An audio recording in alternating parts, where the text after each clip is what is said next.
Bismillahirrahmanirrahim. Assalamualaikum warahmatullahi wabarakatuh. Innal hamdalillah nahmaduhu wa nasta'inuhu wa nastaghfiruh wa na'udzu billahi min shururi anfusina wa sayyiati a'malina. Man yahdihillahu fala mudilla lahu wa man yudlil fala hadiya lahu.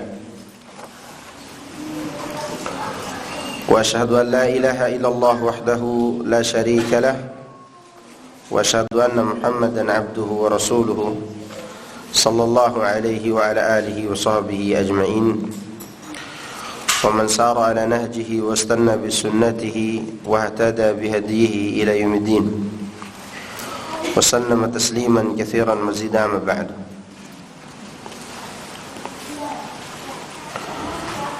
Ikhwan fi din, azani Allah wa iyyakum. Alhamdulillah, di pagi hari ini kita kembali dipertemukan oleh Allah Subhanahu wa taala di Masjid Al-Istiqamah, di mana dalam pertemuan ini kita diizinkan untuk menghayati dan mentadabburi ayat-ayat Allah Subhanahu wa taala dan juga hadis Rasulullah sallallahu alaihi wasallam beserta penjelasannya dari para ulama kita. Dan lebih nikmat lagi yaitu kita membahas kitab tauhid, karena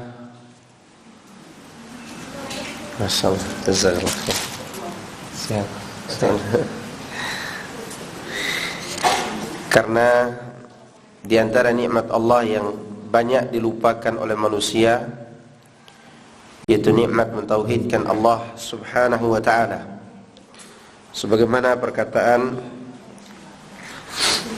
Nabi Yusuf alaihi salam ketika beliau menjelaskan tentang tauhid kepada dua orang di dalam penjara. Beliau mengatakan, "Maka lana an nusyrika billahi min syai'. Dzalika min fadlillahi 'alaina wa 'alan nas, walakinna aktsaran nas la yashkurun." Kami tidak pantas berbuat syirik kepada Allah. Itulah karunia Allah atas kami dan atas manusia, tapi kebanyakan manusia tidak bersyukur. Maka syukur yang paling besar adalah mentauhidkan Allah, mengesahkan Allah dalam beribadah. Sebagaimana Allah berfirman dalam surah yang pendek, li'ilafi Quraisy ilafihim rihlatash shita'i was-shayf falyabudu rabb hadzal bait alladzi at'amahum min ju' wa amanahum min khauf. Li'ilafi Quraisy,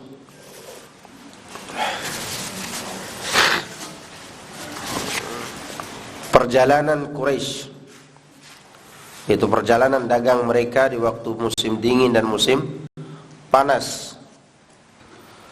Itu adalah nikmat keamanan dan nikmat perdagangan.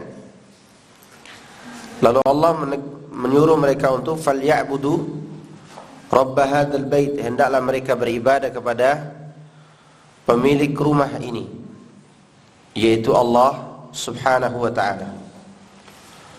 Kata ahli tafsir, beribadah kepada Allah adalah bentuk syukur yang sempurna. Makanya perintahnya falyabudu, hendaklah mereka beribadah,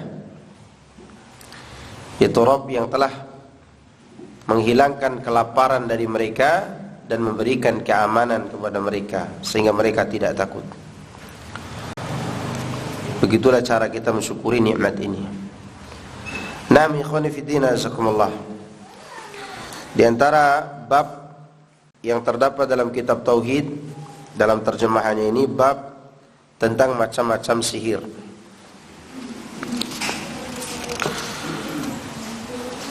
Dan sebelumnya kita membahas sihir juga. Sekarang macam-macamnya.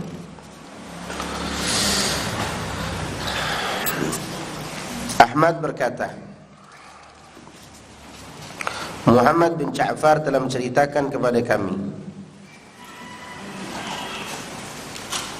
Al-Auf menceritakan kepada kami dari Hayyan bin Al-Ala, dia telah menceritakan kepada kami Qatan bin Qabisah dari ayahnya, ia mendengar Nabi sallallahu alaihi wasallam bersabda, innal iyafata wat-tarqa wat-tiyarata minal jibti. Sesungguhnya iyafah, kemudian tarqa, dan juga tiarah adalah termasuk jibti. Jibti sudah dijelaskan sebelumnya, di antara maknanya adalah sihir atau dimaknakan dengan taghut. Auf berkata, iyafah adalah menggusah burung. Apa menggusah? Mengusir burung. At-tarq adalah menulis di tanah. Kemudian jibti, Al-Hasan mengatakan ia adalah bisikan syaitan. Tiarah semua faham ya, tiarah itu tahayul burung juga. Sanad hadis ini jayid. Jayid itu bagus. Hadis ini diriwayatkan juga oleh Abu Dawud, An-Nasai dan Ibnu Hibban dalam kitab sahihnya dengan sanad dari Al-Hasan. Penjelasan. Seperti yang telah disebutkan sebelumnya, bahwa sihir terbagi menjadi dua jenis. Sihir yang mengkafirkan dan sihir yang memfasikkan, yaitu pelakunya bisa kafir dan bisa juga fasik.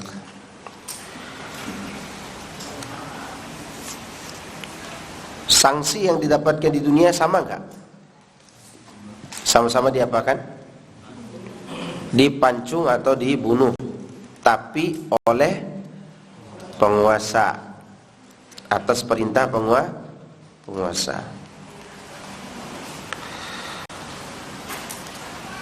Meskipun sama-sama dipancung, alasan dipancungnya bisa berbeda. Kalau yang kafir dipancung karena sudah murtad. Kalau yang fasik karena mengadakan kerusakan.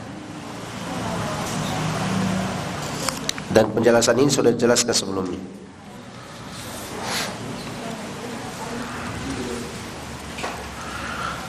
Di halaman 659 bagi yang bawa buku. Anwa adalah bentuk jamak dari nau. Nau lebih khusus. Anwa yang dimaksud di sini adalah di atas tuh. Anwa'us sihir, macam-macam sihir. Anwa' jamak dari nau'un, macam-macam artinya. Ini penjelasan segi bahasa aja. Lebih khusus daripada jenis, lebih khusus daripada jenis. Nau' itu lebih khusus daripada apa? Jenis. Karena jenis adalah kata yang mencakup berbagai macam, dan macam mencakup berbagai individu.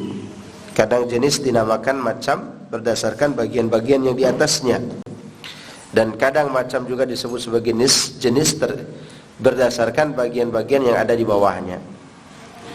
Jadi di sini hanya menyebut perbedaan antara kata nau'un dan kismun. Nau'un itu suatu macam perkara yang sudah khusus. Maka di sini sebutkan anwa'us sihir, macam-macam sihir, bukan macam-macam seluruh perkara. Di antaranya, coba lihat di situ, Nabi mengatakan al-iyafah. Iyafah bentuk masdar dari kata afa ya'ifu. Iyafatan artinya menggusah burung untuk menentukan sial atau optimis. Berarti kayak mengusir-ngusir gitu, melepaskan burung ya, dengan cara diusir. Orang Arab zaman dulu punya aturan-aturan tertentu terkait hal ini. Karena menggusah burung bagi mereka ada beberapa macam. Kadang menggusahnya untuk berburu, seperti kata ulama dalam bab berburu, cara mengajari burung adalah ketika terbang, ketika digusah. Cara ini tidak termasuk dalam pengertian iyafah. Jadi di sini dijelaskan arti iyafah. Iyafah itu berarti ada yang boleh, ada yang tidak, ya enggak? Yang boleh adalah melatih burung untuk berburu. Kemudian dilepas, dilatih. Burung apa biasa dipakai untuk berburu? Elang. Ada lagi enggak selain itu?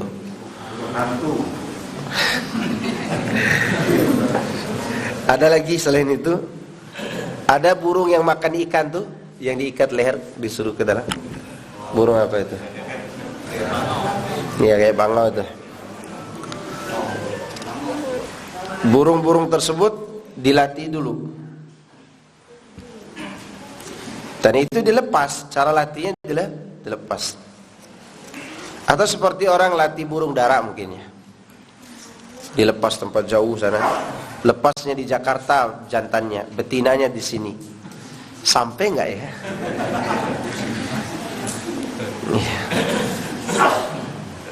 Kalau seperti itu tidak apa, ya, tidak masalah.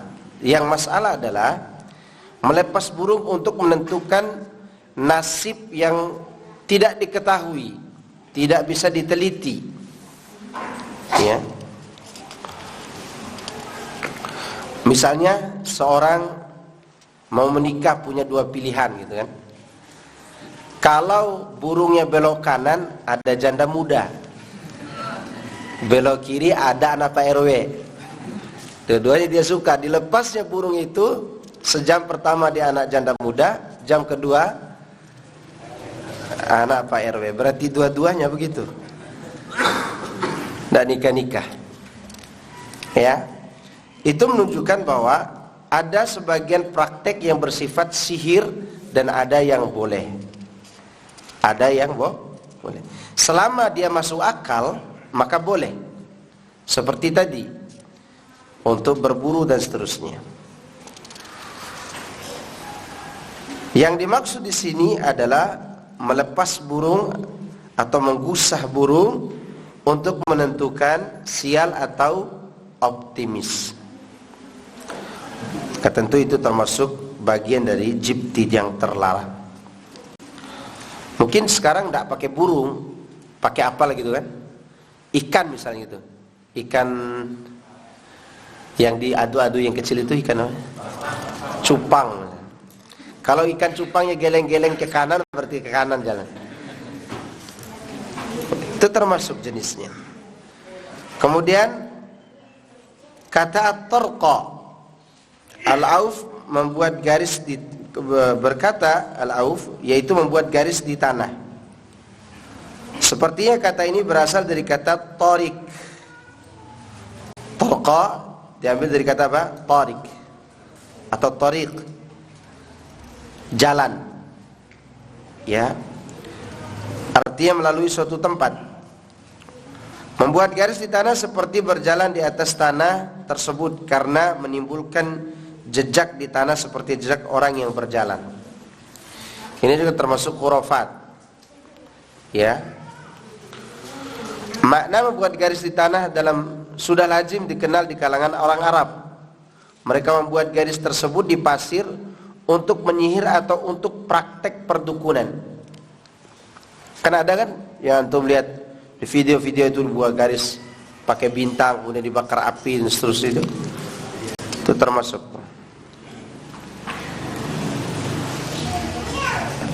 Tapi kalau membuat garis untuk menunjukkan arah perjalanan boleh atau tidak? Boleh. Ya boleh. Tapi kalau membuat garis untuk hal-hal yang gaib, maka itu termasuk sihir. Makanya sihir seperti ini terkadang tidak terasa dilakukan oleh orang-orang yang ada di sekitar kita. Dibuat garis depan rumah kadang, atau di rumah dia sendiri.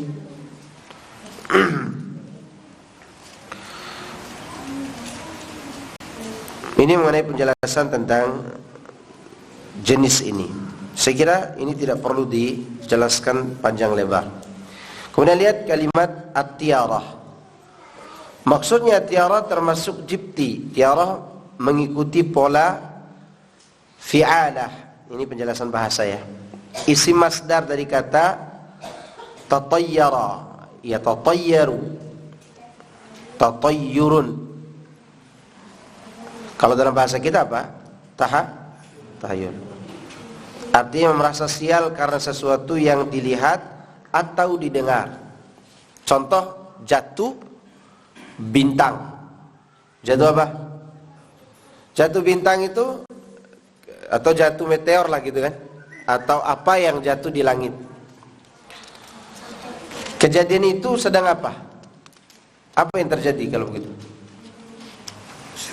Setan dilempar, ya. Setan waktu itu dia apa? Dilempar. Tapi ada orang-orang bodoh berdoa minta melalui apa? Jatuh bintang itu. Ya Allah, jodohkan saya dengan anak Pak Lurah. Ternyata anak Pak Lurah itu laki-laki semua. Ya, khurafat. Ini termasuk khurafat di zaman sekarang, tatayyur namanya. Makna asli tatayyur adalah merasa sial. Itu makna aslinya. Kata ini dikaitkan dengan burung karena umumnya rasa sial di kalangan bangsa Arab disebabkan karena burung. Jika bukan karena hal itu, tentu pengertian tatayyur lebih umum, yaitu merasa sial karena sesuatu yang didengar, dilihat, atau diketahui. Kalau daerah kami itu ada burung bunyinya malam hari, tapi itu jarang. Mungkin karena sudah menjadi keyakinan banyak orang, kalau burung itu bunyinya ke timur, pasti ada pertumpahan darah di timur. Jadi bunyinya ke timur. Kalau bahasa kami nasincuwu, burung yang terluka. Itu kalau bahasa diterjemahkan. Nasincuwu itu burung yang terluka, dan itu bunyi di malam hari. Dan tidak bunyi setiap hari. Sesekali kalau ada kejadian, misalnya dia ke barat, pasti pertumpahan darah di barat. Itu kepastian yang terjadi di sana. Makanya jadi keyakinan, kok bisa jadi gitu kan? Kita jawab, Allah mengatakan ana inda dhanni abdi bi. Aku tergantung persangkaan hambaku. Nah, karena mereka berpersangka demikian, ya dijadikan. Maka oleh karena itu tatayyur itu juga terkadang terjadi karena persangkaan buruk kita kepada ketentuan Allah Subhanahu wa taala. Ya. Maka berprasangka baiklah. Kalau di sini ada enggak burung yang bunyi-bunyi begitu? Burung apa? Yang kalau dia bunyi di malam hari terasa ada kesialan. Iya, burung apa? Bukan burung nuri terbang jauh di awan ya. Burung apa namanya? Kalau di sini ada burung, itu asal penggunaan kata tiarah. Tapi di sini maknanya umum. Apa saja yang disangka akan mendatangkan kesialan itu termasuk tiarah. Termasuk nabrak kucing. Iya kan? Coba antum bayangkan, antum lagi lari 80 di jalan, di sebelah kiri ada pembawa sepeda, di tengah ada kucing. Karena ingin menyelamatkan kucing, habis yang punya sepeda. Kenapa itu? Karena tatayur. Dia lebih takut menabrak kucing daripada apa? Nabrak orang. Hati-hati itu. Karena itu awalnya berasal dari tatayur. Ya kalau bisa direm, direm. Tapi kalau kita ngerem malah dihantam truk dari belakang, habisin aja. Disitulah kepandaian seorang dan berilmu seorang menimbang maslahat mudarat. Karena bukan keinginan kita nabrak kucing, ya kucing yang sendiri mau selfie di situ. Ini tatoyur semuanya. Atau ada yang nabrak kucing di gang, mau ke kantor dia nih, udah mau sampai di kantor. Kata orang kalau mau selamat buka jas untuk membungkus kucing itu. Dia bungkus kucing pakai jasnya, masuk kantor pakai kaos oblong. Tatoyur namanya. Udah dikuburin aja kalau sempat dikuburkan. Atau apa lagi selain nabrak kucing? Lewat apa? Kalau di sini contoh. Hah? Oh iya, lewat itu terowongan tol, klakson. Iya, permisi begitu maksudnya. Ngapain? Itu jin-jin itu waktu antum lewat, dia takut sebenarnya. Tapi begitu antum klakson, dia besar kepala. Tapi banyak kecelakaan Pak Ustadz. Itu karena persangkaan, jadi banyak kecelakaan. Seperti tol apa yang panjang tuh, Cipali, Cipilu apa yang panjang tuh? Iya. Sudah banyak makan kurban. Itu korban yang dimakan karena ngantuk. Makanya bawa kopi. Tidak ada kaitannya dengan khurafat ini itu. Karena keyakinan kita sudah buruk, maka jin bermain di situ. Hati-hati dengan merasa sial dengan sesuatu. Itu termasuk bagian daripada syirik. Apakah pelakunya keluar dari Islam? Jawabannya tidak. Tentunya tidak. Kecuali dia meyakini bahwa benda tersebutlah yang mendatangkan mudarat dan manfaat secara zat, baru dia musyrik, keluar dari Islam. Ya. Tapi kalau hanya disebut sebab saja, maka dia tidak keluar dari Islam. Ketika seorang percaya kesialan, tentu dunia terasa sempit baginya dan membayangkan segala sesuatu membawa kesialan. Bahkan ada sejumlah orang yang ketika keluar dari rumah pada pagi hari lalu berpapasan dengan seorang yang hanya memiliki sebelah mata, dia merasa sial dan berkata, hari ini adalah hari yang tidak baik. Ketemu orang yang buta sebelah, dibilang apa? Hari sial. Bagaimana kalau ketemu dengan orang yang pesek hidungnya? Ya.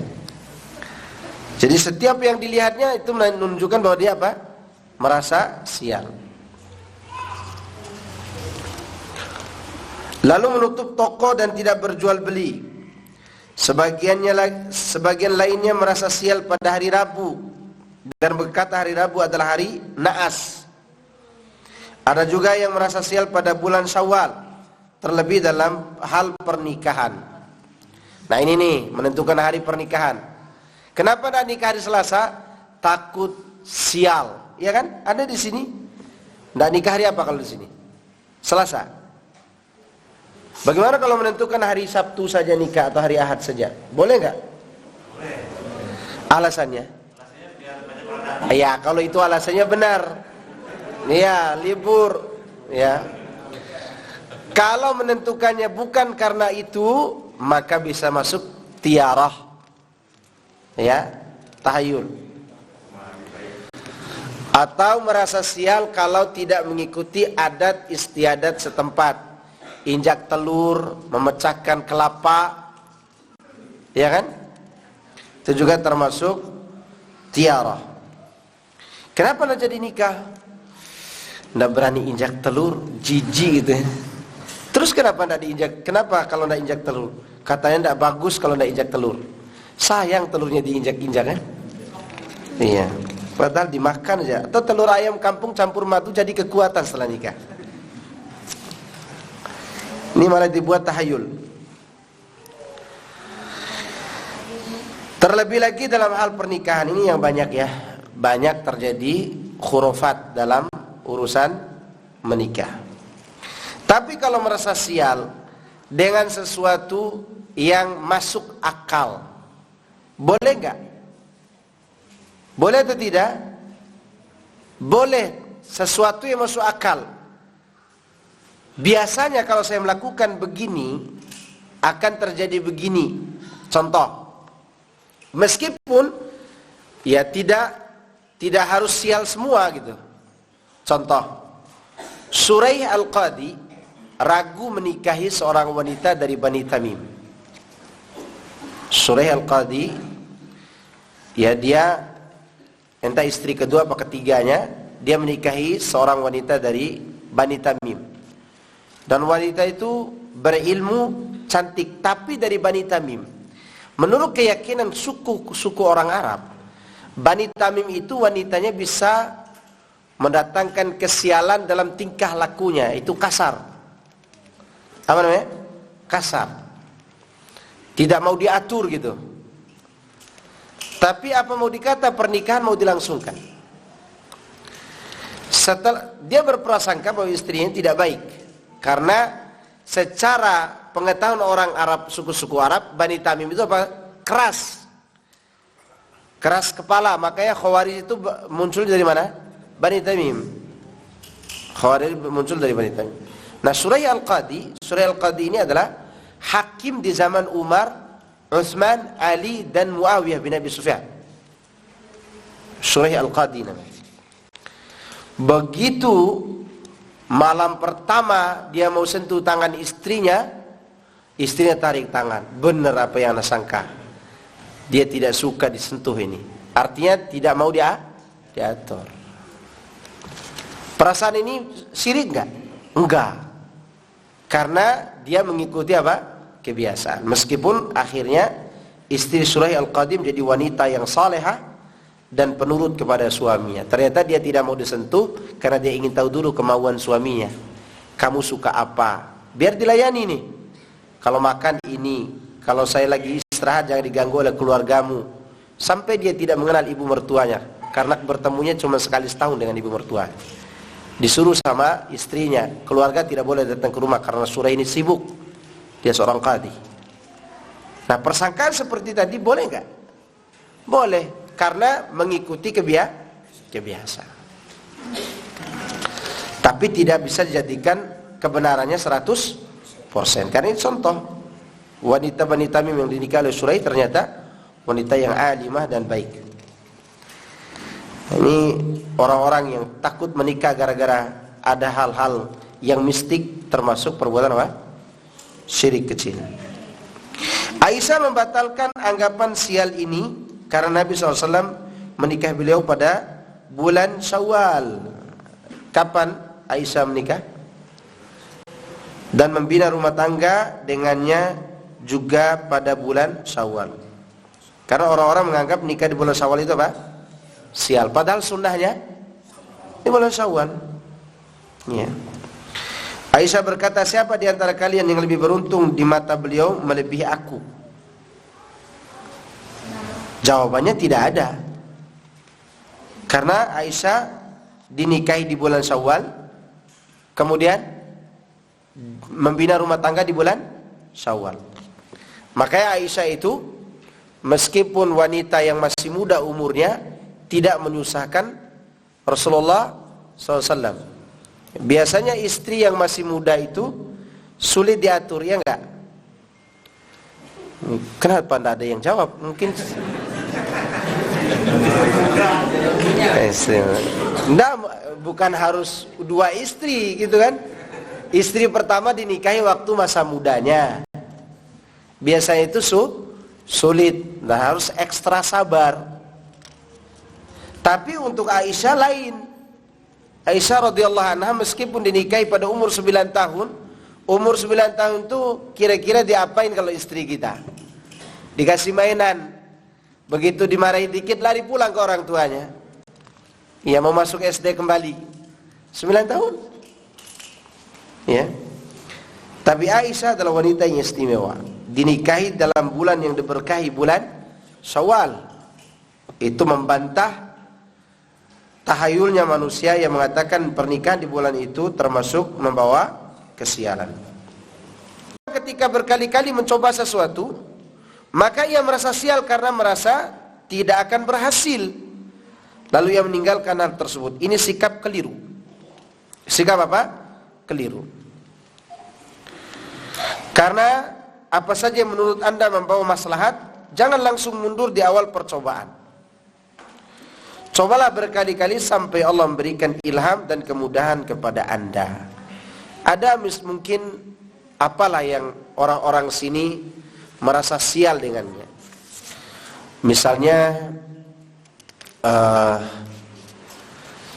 tidak melakukan selamatan di 7 bulan. Itu anak bisa sial gitu kan? Di sini semua anak atau anak pertama saja? Kalau daerah saya anak pertama saja. Yang diselamatin itu anak pertama saja. Dan itu saya jadikan sebagai bantahan terhadap khurafat ini. Kan saya anak kedua. Saya protes sama bapak saya, bapak zalim kepada kami. Kenapa kau ngomong begitu? Ya kan yang diselamatin cuma anak pertama, kami tidak diselamatin. Iya juga kata dia. Itu menunjukkan bahwa perbuatan tersebut perbuatan yang tahayul, khurafat, sebenarnya begitu. Baru dia sadar. Jadi kita berikan gambaran di apa yang dia perbuat. Kalau yang pertama saja yang diselamatin, yang kedua dia apain? Jawab. Iya. Lawan dari selamat apa? Celaka. Ya. Dan itu menunjukkan bahwa perbuatan tersebut perbuatan yang tidak diridhoi oleh syariat. Di sini semua anak berarti. Bulan keberapa? 7 bulan. Sebenarnya 7 bulan itu waktu untuk apa namanya? Merubah posisi sebenarnya. Ya lebih bagusnya sih dibawa ke dokter aja, dia yang merubah posisinya, atau bidan senior lah. Atau dukun beranak tapi bukan yang punya jampi-jampi. Kan ada dukun beranak, dia bisa urut-urut tuh anak di dalam. Tapi kalau diadakan selamatan supaya dia selamat, ini termasuk apa? Khurafat. Kalau tidak diselamatin, anak tersebut bisa begini dan begitu. Dilawan itu. Itu tradisi yang harus dilawan. Kalau antum punya istri, hamil istrinya, terus mertua minta diselamatin, jangan. Nggak usah. Karena itu tidak akan membawa kesialan. Kemudian Nabi mengatakan minal jibti. Jadi perbuatan-perbuatan tadi tersebut termasuk apa? Al-jibti. Jibti di sini seperti yang ditafsirkan Umar, yaitu sihir. Ini sudah dijelaskan sebelumnya.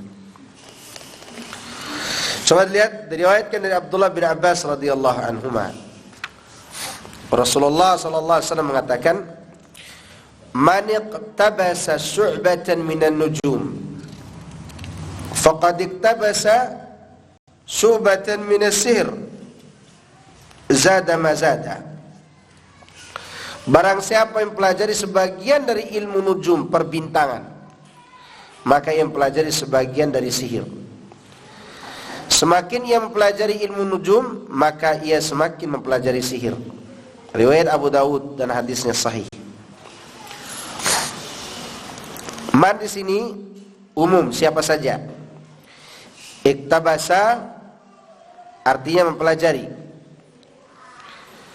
Karena makna belajar ialah seorang pelajar mengambil sebagian ilmu dari gurunya. Laksana seseorang yang mengambil sebagian suluh obor dari kawannya. Jadi begitu cara orang itu belajar. Itu arti daripada iktabasa. Syu'batan sebagian atau kelompok. Seperti disebutkan dalam firman Allah, wa ja'alnakum syu'uban wa qabaila. Syu'batan itu adalah kata tunggal dari syu'ubah, kelompok. Dari nujum, yang dimaksud ilmu nujum di sini bukan bintang itu sendiri, karena bintang tentu tidak bisa diambil atau dipelajari. Dengan demikian yang dimaksud di sini adalah perbintangan yang digunakan untuk meramal kejadian-kejadian di bumi. Semisal ketika bintang A mendekati bintang B, maka akan terjadi ini dan itu. Dan itu tidak boleh. Kalau sekarang pakai apa itu? Bintang Plato, apa? Scorpio, Goneo apalah gitu ya. Kamu bintangnya apa gitu kan? Ya, Termasuk nggak? Termasuk. Ada berapa tuh? 7 ya? 5 apa 7? Berapa itu? Yang biasa pujangga cinta siapa itu? 12. Mereka bintang ini namanya. Sampai ada Scorpio juga kan? Iya. Kalajengking, ada bintang kalajengking di langit. Iya. Dan itu dijadikan sebagai apa? Tanda kesialan dan keberuntungan. Dan ini termasuk sihir. Termasuk mempelajari apa? Sihir. Tetapi kalau mempelajari bintang seperti BMKG, boleh nggak? Boleh.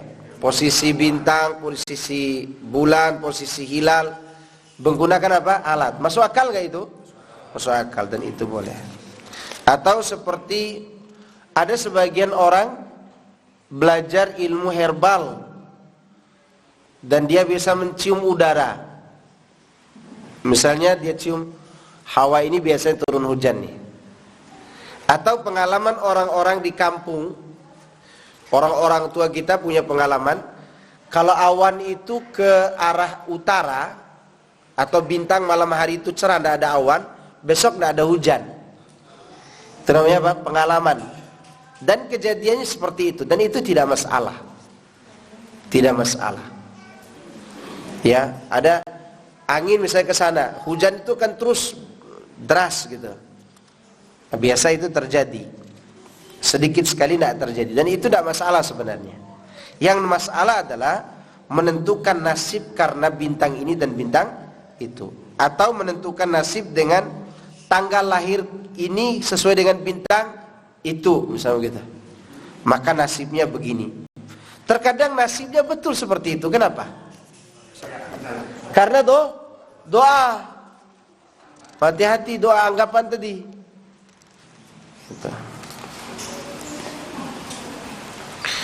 Ini yang dimaksud larangan mempelajari ilmu nujum yang berkaitan dengan hal-hal yang mistik. Ilmu nujum terbagi menjadi 2. Pertama, taksir, astrologi. Maksudnya menjadikan kondisi-kondisi perbintangan sebagai petunjuk terhadap kejadian-kejadian bumi. Ilmu seperti ini haram dan batil berdasarkan sabda Nabi SAW ini. Dan berdasarkan sabda beliau dalam hadis Zaid bin Khalid, wa amma man qala mutirna binawi kada wa kada fadzalika kafirun bi mu'minun bil kaukab. Adapun orang-orang yang mengatakan kita diberi hujan karena bintang ini dan itu, dialah orang yang kafir kepadaku dan beriman kepada bintang. Ini tidak boleh. Juga berdasarkan sabda Nabi SAW terkait matahari dan bulan, innahuma ayatani min ayatillah la yakhsifani li mauti ahadin wala li hayatihi. Mengenai gerhana ya, keduanya matahari dan bulan adalah 2 tanda-tanda kebesaran di antara tanda-tanda kebesaran Allah. Keduanya tidak mengalami gerhana karena kematian seorang atau karena kelahiran. Jadi gerhana terjadi untuk menunjukkan apa? Kebesaran Allah. Dengan demikian kondisi-kondisi perbintangan sama sekali tidak ada sangkut pautnya dengan kejadian-kejadian di bumi. Yang kedua, ilmu tasyir, astronomi, maksudnya perbintangan yang dijadikan petunjuk arah atau waktu. Ilmu seperti ini boleh dan terkadang wajib, seperti yang dikatakan ahli fikih bahwa ketika waktu sholat masuk, maka seorang wajib mempelajari tanda-tanda kiblat melalui bintang, matahari dan bulan. Seperti ini boleh nih untuk menentukan waktu sholat atau yang lainnya, bahkan wajib. Antum pernah lihat bulan di waktu subuh nggak? Dan di bawahnya ada bintang. Sekarang sudah ada 2 bintang itu. Sejak tahun berapa ada 2-nya. Ada yang redup, ada yang nyala. Katanya yang redup itu buatan Amerika, yang nyala itu buatan Allah Azza wa Jalla. Itu kalau lihat itu di waktu subuh, berarti itu arahnya kemana? Kalau di tengah laut, barat apa timur? Barat lah. Kan dia ke barat ya. Kalau di waktu subuh lihat bintang itu berarti arah ke barat. Itu dia. Kalau seperti itu kondisinya boleh belajar tentang itu.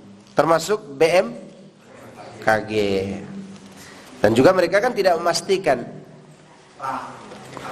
perkiraan. Bahkan ada yang tidak bisa diperkirakan, tiba-tiba gunung meletus atau tiba-tiba terjadi gempa dan tsunami. Dan ini pembagian daripada ilmu nujum itu. Yang tidak boleh adalah menjadikan ilmu perbintangan untuk menentukan nasib atau untuk menentukan sesuatu, atau mengatakan gara-gara bintang ini turun keberkahan dari langit atau turun hujan. Tidak boleh, karena dia katakan gara-gara. Satu hadis lagi. Di sini penjelasan Manik tabasa syu'batan, yang dimaksud sihir di sini adalah lebih umum daripada sihir yang diketahui. Karena inilah yang disebut dengan menjadikan hal-hal yang samar, yang tidak nyata sebagai petunjuk untuk sesuatu. Seperti halnya sihir juga tidak nyata dan tidak mengubah sesuatu pun, hanya mengelabui saja. Seperti itu juga peradaban bintang juga tidak menyebabkan perubahan kondisi-kondisi di bumi. Jadi kenapa dikatakan sihir? Karena kesamarannya, sifatnya sama seperti apa? Sihir. Apa arti sihir sebelumnya? Samar. Sihir itu artinya samar. Dalilnya kalimat itu sendiri.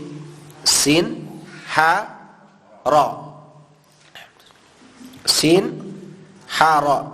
Semua kata yang disusun dari 3 huruf ini pasti memiliki sifat samar.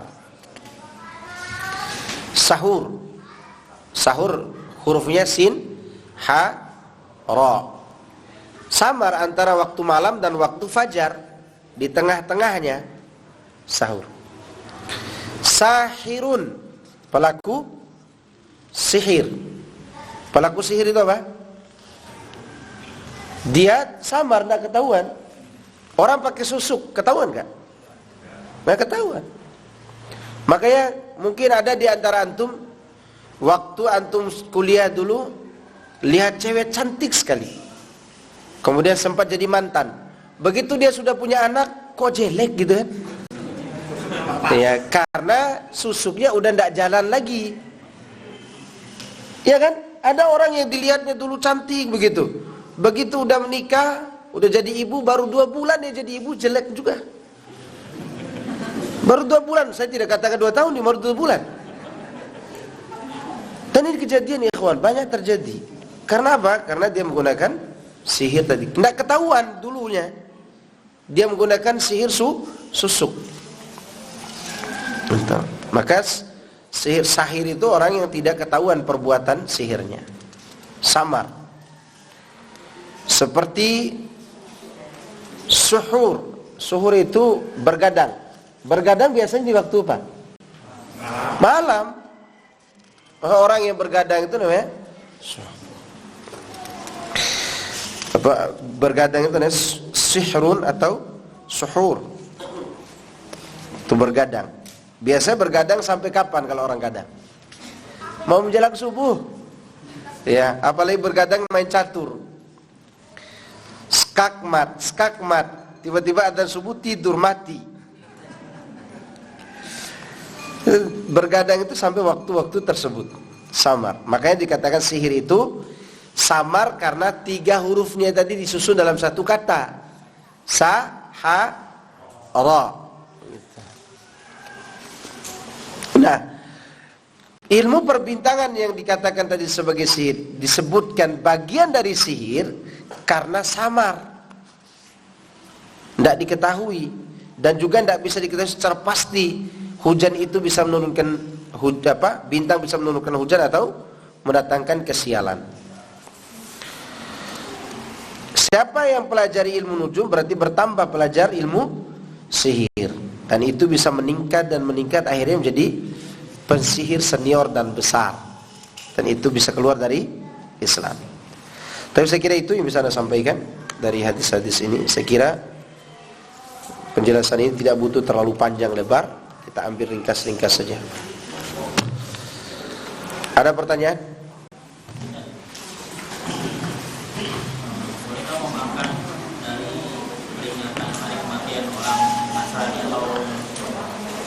Barakallahu fikum. Bolehkah memakan makanan dari hari kematian orang Nasrani? Kalau makanan tersebut makanannya khas gitu, maka haram, tidak boleh sama sekali. Makanan yang khas khusus. Bagaimana kalau makanan itu umum dimakan oleh orang banyak, misalnya permen gitu, atau kue bolu gitu, atau jajan yang lain? Sebaiknya dihindari. Kenapa? Karena khawatir ketika kita terima, kita dianggap mendukung perbuatan mereka. Mendukung perbuatan mereka. Dan itu termasuk saddu dzari'ah. Dan ingat, daging dari mereka, dari sembelihan ahlul kitab. Saya ulangi, daging sembelihan coba ahlul kitab. Hukum asalnya boleh dimakan atau tidak? Bagaimana kalau mereka menyembelih tidak ketahuan baca bismillahnya? Jadi kita tidak tahu dia baca bismillah atau tidak. Hukum asal dulu, boleh enggak? Boleh apa tidak? Hah? Yang jawab boleh apa alasannya? Keumuman ayat Al-Quran. Kemudian bagaimana dengan tidak baca bismillah yang kita tidak ketahui? Disebutkan oleh Ibnu Abbas, itu tidak menuntut kita untuk meneliti, makan saja. Kecuali seperti acara tadi, ada acara keagamaan mereka. Mereka sembelih dengan menyebut nama Allah atau tidak, dan bahkan kalau kita tahu dia sembelih menyebut nama Allah, haram makan dagingnya. Kenapa? Karena biasa mereka sembelih dipersembahkan kepada sesembahannya dalam acara tertentu. Itu khusus Nasrani dan Yahudi. Kalau yang selain itu, yang menyembah patung, paganisme, animisme atau yang lainnya, apapun jenisnya, dia mau menyebut bismillah sefasih apapun dalam sembelihannya, maka tetap haram. Paham di sini? Tetap haram. Dia misalnya, ya kayak orang agama apalah yang seperti di Bali misalnya orang agama Hindu, dia baca bismillah dengan fasihnya, bahkan dia lebih fasih daripada antum. Bismillahi Allahu Akbar di sana. Tapi dia agama Hindu. Ya. Setelah disembelih, halal enggak dimakan? Tidak halal. Karena dia bukan ahlul kitab. Apalagi dia tidak menyembelih, cekik saja ayamnya. Maka itu tentu tidak boleh. Tapi ini ada pertanyaan. Bismillahirrahmanirrahim.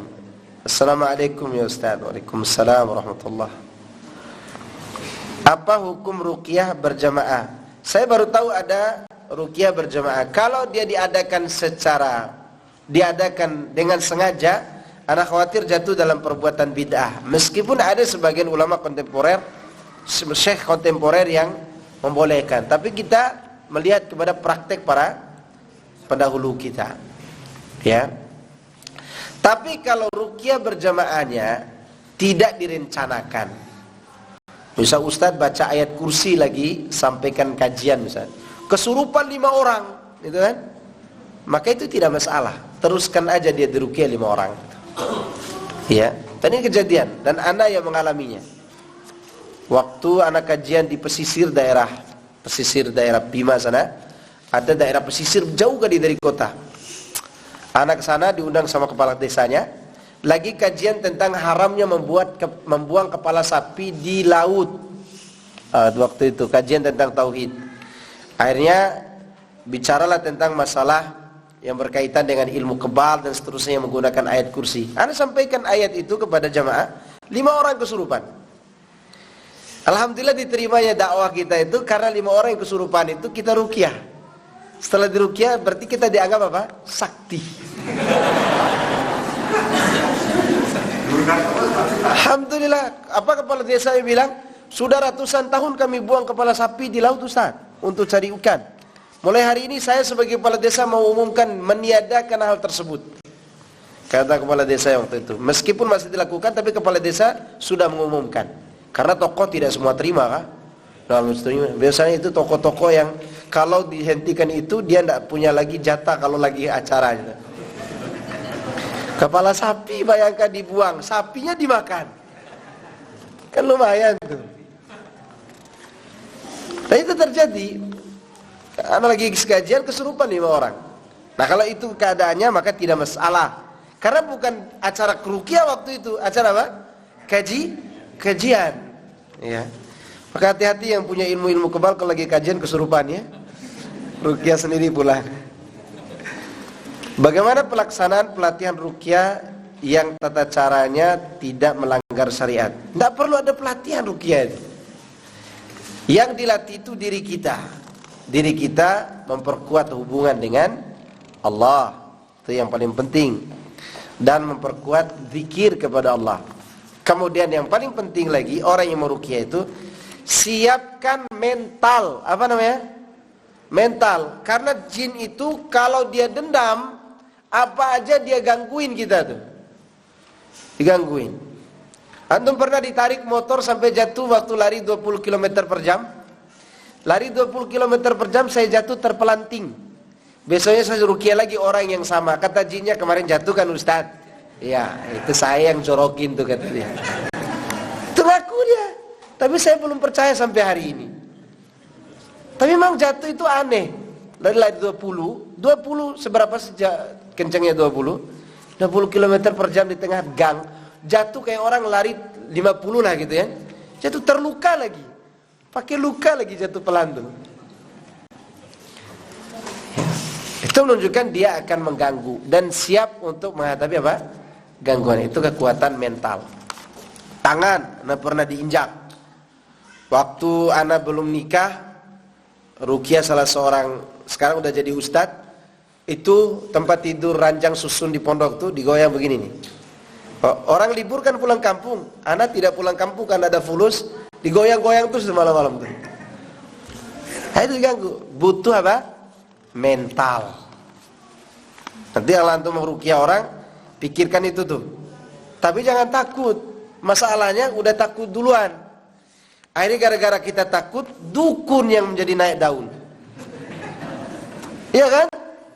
Gara-gara, contoh ya, gara-gara sedikit orang bisa baca doa Allahumma hawalaina wala alaina waktu turun hujan, maka yang terkenal siapa? Pawang hujan.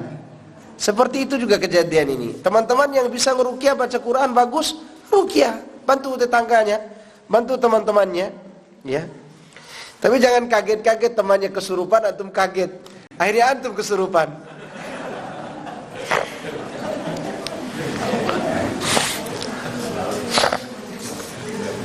Dan antum harus ingat, rukiah orang itu harus betul-betul hati-hati.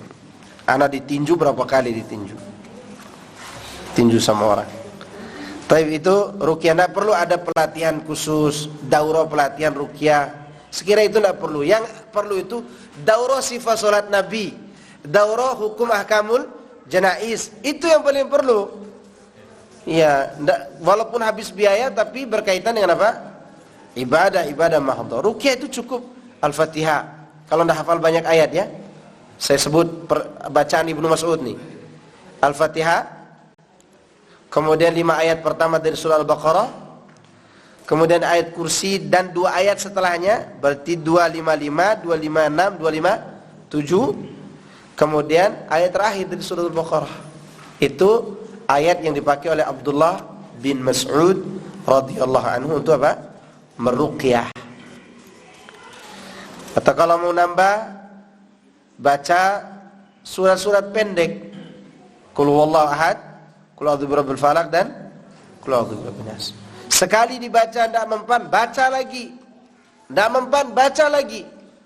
Tapi kalau bacanya kesurupannya terlalu keras, terlalu terlalu meronta-ronta si pemilik badan dan sudah setengah jam atau 1 jam, berhenti dulu, kasihan yang punya tubuh, apalagi orang yang sakit. Karena kalau meronta-ronta terus kasihan fisiknya. Bagaimana hukum pindai sidik jari, menggunakan alat untuk mengetahui bakat anak. Hukumnya tidak boleh. Kalau pindah sidik jari untuk mengetahui dia identitas siapa dia, untuk bikin KTP dan seterusnya, maka boleh. Tapi untuk mengetahui bakat, ngapain? Anak itu tidak perlu digitukan, sudah ketahuan bakatnya. Gimana caranya? Antum letakkan barang-barang di depannya. Mana yang dia pilih? Kalau dia suka merusak sesuatu, misalnya rusak motor bapaknya, berarti dia montir nih. Ituin aja, ngapain? Ya. Bakat itu sesuatu yang tidak perlu diresahkan. Manusia keluar dengan 3 fitrah yang seharusnya diperhatikan kita. Yang pertama, fitrah iman, dan ini yang sering dirusak oleh keadaan dan lingkungan. Yang kedua, fitrah kepengen tahu. Semua anak, siapa saja kepengen tahu. Coba antum lihat anak kecil lagi merangkak, dilihat sandal bapaknya diletakkan, dia cicipi dulu. Kenapa? Karena dia kepengen tahu, itu fitrahnya. Fitrahnya itu. Dan ada yang ketiga, fitrah bakat. Dan itu terbentuk dengan berjalannya waktu. Makanya para sahabat dulu tidak semua menghafal Quran kan? Khalid bin Walid masuk surga dengan apanya? Pedangnya. Abdullah bin Abbas dengan pena dan tafsirnya. Karena bakatnya berbeda-beda, tapi begitu imannya disama dididik dengan didikan akidah yang lurus, mau dia jadi apa saja nantinya, maka semuanya akan mengarah kepada membela agama dan kaum muslimin. Itu tujuan kita. Ada orang dia capek-capek, dia kuliah apalah gitu, arsitek dia kuliah, pulang jual ikan hias. Kaitannya apa coba? Karena orang tua memaksakan anaknya berkuliah di tempat apa? Arsitek misalnya. Pulang jual ikan hias, ijazahnya pakai apa? Pakai akuarium. Nah cukup. Maka orang tua tidak perlu memikirkan bakat anak itu. Yang dipikirkan adalah bina imannya, dia mau jadi apa saja, nanti dia akan jadi orang baik dengan bakatnya. Karena kalau imannya tidak benar, dia berbakat hafal Quran saja bisa rusak. Faham kan? Orang yang bom bunuh diri hafal Quran enggak? Dia punya bakat, hafalannya kuat, tapi begitu akidahnya tidak dibina keimanan dengan baik, tidak dibina dengan baik keimanan dan akidahnya, maka rusaklah dia dengan bakat kuat hafalannya itu. Ya. Oleh karena itu yang paling penting adalah memperbaiki ini. Tidak perlu juga bikin sidik jari supaya tahu bakatnya apa. Subhanallah, begitu dia tahu salah menempatkan bakat anaknya, stres. Benar stres. Dan anak pernah ruqyah orang, dia sudah tidak kenal dirinya, Tuhannya, dan orang tuanya dia tidak kenal. Cerita teman-temannya dan cerita orang tua, tetangga semua, muttafaqun alaih diceritakan kepada anak. Karena anak tidak tanya orang tua kan perasaannya tinggi kepada anak, bela-belain anak. Anaknya tetangganya, anak-anaknya teman-temannya, benar. Dia itu kepintaran. Dia tidak pernah juara 2 sejak dia sekolah SD sampai kuliah pun dia juara 1 terus. Dia memiliki al-awail, orang yang terdepan gitu pintarnya. Cita-cita dia punya bakat berdagang, berbisnis. Karena orang tuanya militer, dimasukkan anaknya ke kesehatan militer, perawat. Dan dia dikuliahkan di kuliah perawat laki-laki. Setelah dia dikuliahkan, dia lulus dengan nilai terbaik, mau dia itu jadi pengusaha, dikasih modal oleh orang tuanya. Apa yang terjadi? Dikasih pekerjaan jadi perawat, PNS. Dan PNS akhirnya tidak kenal diri sendiri, gila, tidak sesuai dengan apa? Keinginan dia, bakat dia. Maka kalau masih halal, udah biarin aja. Udah usah diikutin keinginan kita. Pokoknya kamu jadi polisi. Nggak mau kata anaknya. Saya mau jadi ustadz, dia bilang gitu. Ya. Jadi bakat itu biarkan dia. Yang paling penting adalah mendidik imannya. Dan itu juga antum yang sekolahkan anak di pondok. Jangan dipaksain dia harus jadi ustadz semuanya. Kalau semua jadi ustadz, siapa yang ngaji? Ayo bayangkan tuh. Itu maksakan bakat anak namanya. Tapi memberitahukan kepada dia, nak, ustadz itu derajatnya lebih tinggi daripada pengusaha. 10-20 kali terserah. jangan ditentukan berapa jumlahnya. Dan jangan baca sama-sama bareng-bareng, satu-satu aja. Atau yang lain baca doa dari Nabi SAW, yang lain baca Al-Fatihah. Ya, InsyaAllah semua akan baik-baik saja. Jangan jatuh kepada perbuatan bid'ah demi tercapainya kesembuhan. Jangan. Berarti yang sakit di sini apa? Yang sakit ibadah kita berarti. Gitu. Nama ada lagi? Ada orang yang sholat Jumat, dia sholat zuhur lagi, tapi berjamaah. Tidak boleh. Bid'ah itu namanya. Siapa yang ngajarin demikian? Itu namanya bid'atun sayyi'ah. Karena dia kira sholat Jumat itu belum mewakili sholat zuhur. Padahal sholat Jumat itu pengganti sholat zuhur. Nah, cukup? Ibu-ibu tidak ada yang bertanya lagi? Ada yang naruh sesajen atau Iya. makanan-makanan. Iya, sesajen itu boleh diambil atau tidak? Tidak boleh. Ya, tidak boleh kita ambil sesajen itu. Biarkan saja. Apalagi dia berbentuk daging, ayam misalnya, jangan. Karena itu sudah dia persembahkan untuk apa? Syaitan. Sudah? Waalaikumsalam.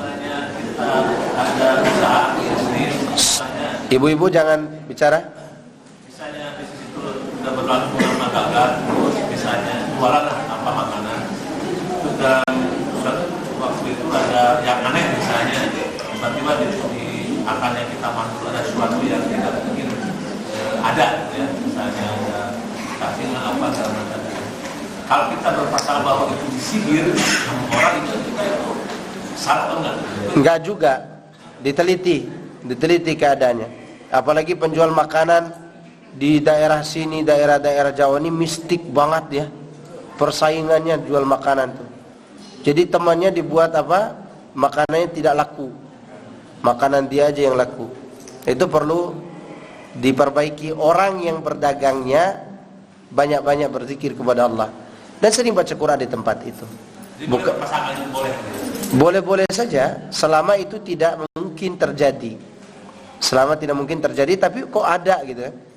Ada cacing, ada kepala ular. Siapa yang lemparin kepala ular situ? Ya. Kalau kecoa ya pasti sudah ada di mana-mana gitu ya. Kecoa adalah. Ya seperti di sini kecoa banyak sama tikus. Masa nak tuduh orang mau sihir anak gitu kan? Iya. Itu usahanya kita di ruqyah gitu. Antum baca Quran. Ya jangan ruqyah, jangan usahanya yang di ruqyah. Antumnya rajin baca Quran. Yang berdagang rajin baca Quran, bukan hanya di tempat itu saja, di rumahnya, dimanapun. Biasa itu dilindungi oleh Allah.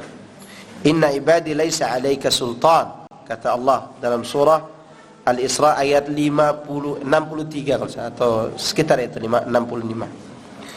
Sungguhnya hambaku engkau tidak mampu untuk menguasainya. Berarti kita harus betul-betul merubah diri untuk terus menjadi hamba Allah yang taat. Biasanya itu sebentar saja kalau kita betul-betul kuat hubungannya dengan Allah. Dan kita jangan terpancing, kalau mereka pakai sihir, saya pakai sihir juga. Lah apa bedanya kalau begitu? Tidak ada bedanya. Ya. Cukup? Subhanakallahumma wa bihamdika asyhadu an la ilaha illa anta astaghfiruka wa atubu ilaik. Wassalamualaikum warahmatullahi wabarakatuh.